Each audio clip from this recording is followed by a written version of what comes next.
Congress Jamaat-e Islami BJP കൂട്ടുകെട്ടിനെ രൂക്ഷമായി വിമർശിച്ച് CPIM രാജ്യസഭാ നേതാവ് ഡോക്ടർ ജോൺ ബ്രിട്ടാസ് എംപി. ആർഎസ്എസിനെ സഹായിക്കാൻ കോൺഗ്രസും ജമാഅത്തെ ഇസ്ലാമി മുന്നണിയുണ്ടാക്കി. തിരുവനന്തപുരത്ത് കോർപ്പറേഷൻ ജയിച്ചപ്പോൾ മോദിയും തരൂരും ഒരുമിച്ച് കൈയടിക്കുന്നു.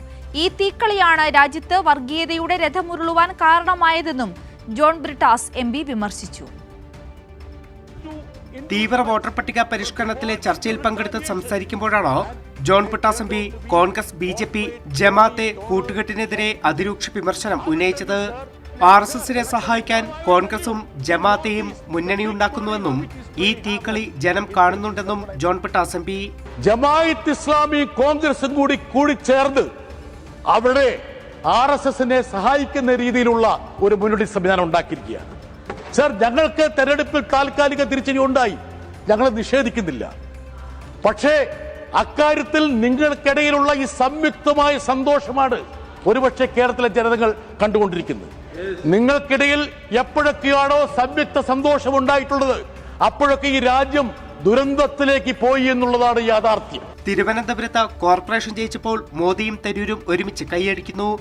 നിങ്ങളുടെ ഈ തീക്കളിയാണ് രാജ്യത്ത് വർഗീയതയുടെ രഥമുരുളാൻ കാരണമെന്നും ജോൺ ബ്രിട്ടാസ് എംപി ഓർമ്മിപ്പിച്ചു. തിരുവനന്തപുരം കോർപ്പറേഷനിൽ പ്രധാനമന്ത്രിയും ഇവരുടെ പ്രവർത്തക സമിതി അംഗവും കൂടി ഒരുമിച്ച് കൈയടിക്കുകയാണ് ബിജെപി ജയിച്ചു എന്ന്. കഴിഞ്ഞ ലോക്സഭയെ അപേക്ഷിച്ച് 47,000 വോട്ടിന്റെ കുറവാണ് ബിജെപിക്ക് ഉണ്ടായത്. അതേസമയം ഇവർ രണ്ടുപേരും കൂടി കൈയടിച്ചുകൊണ്ട് പറയുകയാണ് അവിടെ ബിജെപി വലിയ വിജയം നേടിയത്.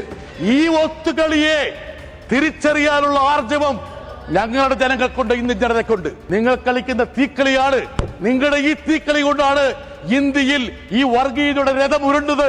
ഇടതുപക്ഷം പടച്ചട്ടിയിൽ നിൽക്കുന്നതിനാലാണ് കേരളത്തിലെ ജനങ്ങളുടെ നെഞ്ചത്ത് ബുൾഡോസർ ഉരുളാത്തതെന്നും മതനിരപേക്ഷത തകർക്കാൻ കഴിയാത്തത് ഇടതുപക്ഷമെന്ന കോട്ട കേരളത്തിൽ ഉള്ളതിനാലെന്നും ജോൺ ബ്രിട്ടാസ് എംപി കൂട്ടിച്ചേർത്തു. കേരളത്തിലെ ജനങ്ങളുടെ നെഞ്ചിനുമേൽ ബുൾഡോസർ കയറാതിരിക്കുന്നതിന്റെ കാരണം ഇടതുപക്ഷം അവിടെ പടച്ചട്ടയായിരിക്കുന്നതുകൊണ്ടാണ് സർ. കേരളത്തിൽ ഇന്നും മതനിരപേക്ഷതയും ജനാധിപത്യവും സംരക്ഷിക്കപ്പെടുന്നതിന് കാരണം ഇടതുപക്ഷം എന്നുള്ള ആ ഒരു കോട്ടയാണ് സർ. കൈരളി ന്യൂസ്, ദില്ലി.